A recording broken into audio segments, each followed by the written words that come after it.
Have you ever wondered if social media is casting a spell on young women's mental health? We are living in a digital age where platforms like TikTok have become a part of our daily lives. But what if there's more to these innocent scrolls and double taps than meets the eye? We've all seen it. An endless parade of women sharing their lives, their triumphs, and their struggles, often with a dash of dramatic flair. But there's a pattern emerging. A pattern that's worrisomely enchanting and magnetic. Young women, impressionable and eager, are finding themselves drawn into a web of beliefs and delusions spun by these social media sorceresses. These virtual interactions are not as innocent as they seem. They are slowly morphing into a psychological phenomenon known as the Folly of Two.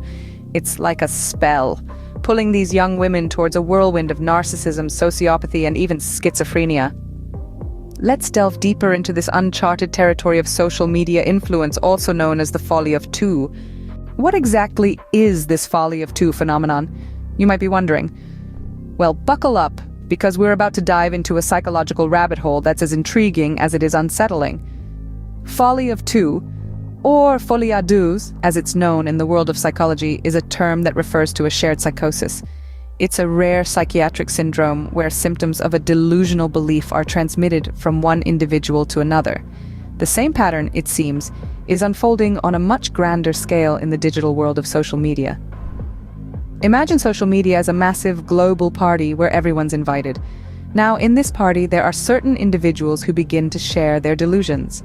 Over time, these delusions spread like a contagious yawn, infecting the minds of those who are susceptible. The result? An epidemic of shared delusions, a sort of folly of many, if you will. Case studies have shown a disturbing trend among young women on platforms like TikTok.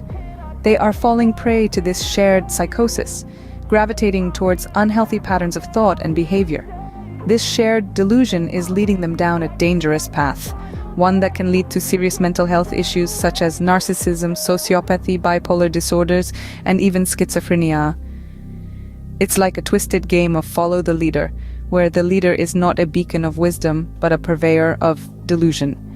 It's a game where the price of admission is your sanity and the grand prize is a one-way ticket to a mental health crisis.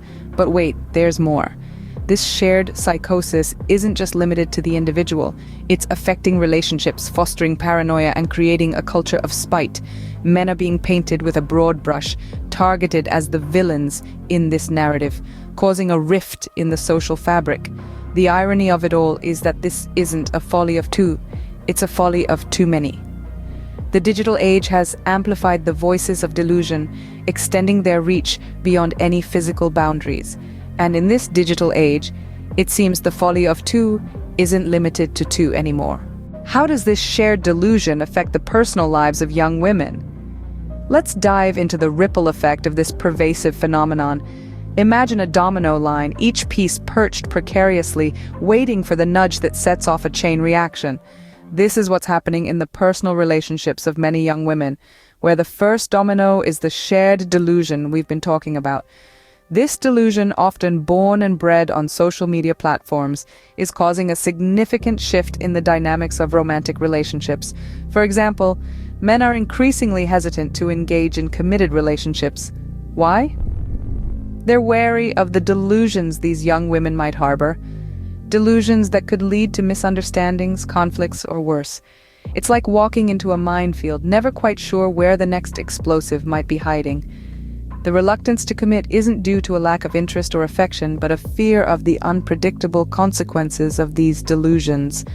But that's not all. There's another domino falling, the spiraling paranoia and revenge-seeking behavior. When young women feel wronged, whether real or perceived, they don't always address the issue directly.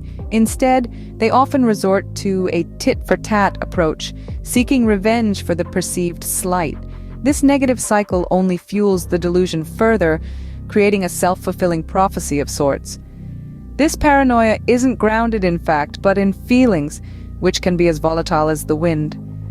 Propelled by the notion that their feelings are infallible, these young women often find themselves in a whirlwind of confusion, unable to distinguish between what's real and what's a product of their delusions. And so the dominoes keep toppling, one triggering the next in an endless cycle of delusion, paranoia, and revenge. The line between the virtual reality of social media and actual reality becomes increasingly blurred. The domino effect is in full swing, and the question is, how do we stop the chain reaction? The line between virtual reality and actual reality seems to blur more each day. Who benefits from this widespread manipulation? This is a question we must all ask ourselves as we delve deeper into the dark abyss of social media. In this digitized era, it's becoming increasingly clear that unseen forces are pulling the strings, using social media platforms as their puppeteers stage. But who are these hidden puppeteers? They are the ones who capitalize on the insecurities of the inexperienced and the naive. They are the ones who feed on the paranoia and the need for revenge. They are the ones who ignite the spark of narcissism, sociopathy, and other mental disturbances and fan it into a wildfire that engulfs the minds of impressionable young women. These puppeteers use social media as their tool of choice, a tool that allows them to reach millions at a time, amplifying their manipulative messages. They skillfully craft propaganda that promotes a dangerous belief system, the belief that feelings are infallible, that they are never wrong. This propaganda has a twofold effect. Firstly, it validates the negative emotions that these young women may be experiencing, further fueling their paranoia and spite. Secondly, it confuses them, making it harder for them to seek out rational, non-delusional answers to their confusion. In this way, these puppeteers create a cycle of manipulation, where young women are constantly fed misinformation and misguided beliefs, causing them to gravitate towards destructive behaviors. This in turn affects their interactions with others, leading to a domino effect that damages relationships and social dynamics. However, it's important to note that these puppeteers are not invincible. They thrive in the shadows, hidden behind the anonymity that the internet provides. To fight them, we must shine a light on their manipulative tactics and call them out. The dark underbelly of social media is more twisted than we could ever imagine. But by acknowledging this, we can take the first step towards breaking free from the hidden hand of manipulation. Only then can we begin to heal and reclaim control over our minds and our lives. Can we break free from this hidden hand of manipulation? A bold question indeed, but the answer is a resounding yes. The path to freedom lies in understanding the depth of this manipulation and navigating through the delusion. Firstly, let's talk about critical thinking. It's the ability to analyze information objectively and make reasoned judgments. It's the antidote to manipulation. When you come across any information on social media that triggers strong emotions or seems too good to be true, don't just accept it at face value. Question it, analyze it. Is it factual? Is it logical? Does it align with your personal values? When we take the time to think critically, we can discern between the illusion and the truth. Next, let's address problem solving.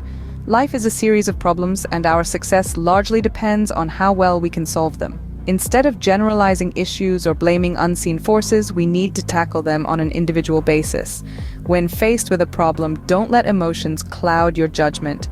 Identify the issue, brainstorm possible solutions, and then take decisive action. Remember, the power to change your life lies in your hands, not in the hands of a faceless entity on social media. Lastly, seeking professional help when needed is crucial. Mental health is as important as physical health.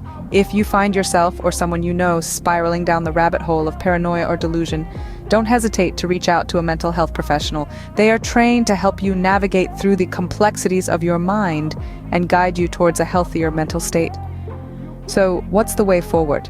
It's simple. Think critically, solve problems individually, and seek professional help when needed. Don't let the illusion of social media control your life. You are more than your online persona. You have the power to shape your own reality. It's time to lift the veil and see social media for what it truly is, a tool, not a controller. So, what's the final takeaway from our deep dive into the social media spell? After exploring the labyrinth of the Folly of Two, we've seen how this shared delusion can weave its threads through the fabric of social media, ensnaring impressionable minds in a web of narcissism, sociopathy, and paranoia. We've traced the domino effect, watching as relationships crumble under the weight of this delusion, fueled by paranoia and a misguided desire for revenge. We've unmasked the hidden hand of manipulation, lurking behind the scenes, puppeteering the masses towards a destructive end. But most importantly, we've highlighted the beacon of hope that is knowledge, awareness, and understanding. By identifying these patterns, by seeking non-delusional answers, and by challenging the narrative, we can break free from this spell. Remember, the power to shape your mental health lies in your hands, not in the hands of social media. Stay aware, stay informed, and stay strong.